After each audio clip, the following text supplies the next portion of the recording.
प्रथम कथा कहि आपण जातक बा आपण राशि अनुसार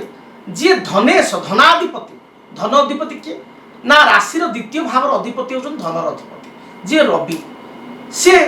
तृतीय बेश को धरी बुध को धरी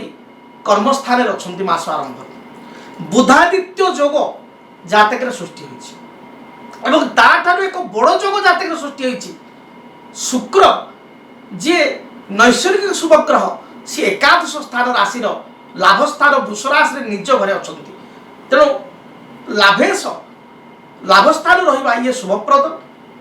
शुक्र केन्द्र बा त्रिकोण बा लाभ रहा ये गोटे मालव्य जोग सृष्टि कर ये शुभप्रद तेणु आपण विगत मास जो टेंशन गुड़िक थिला जो समस्या गुड़िक थिला जो फाइनेंशियल क्राइसिस देखिए आप गति करछंती ये मासर अंतत पक्षे से रिलीफ पाइबे टी आप रिलैक्सेशन पाइबे ये कथा मुझे प्रतिश्रुति दूसरी तेज आप देखिए आपण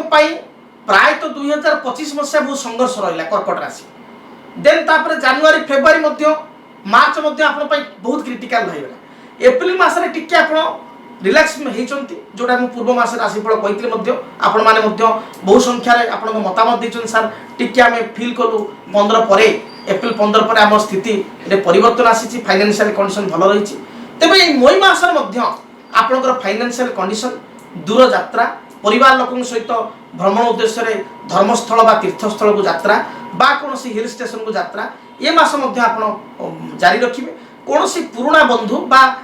क्लोज रिलेशन लोकों साक्षात पाई बा सानिध्य पाई आप आत्मतृप्ति व्यक्त करेंगे।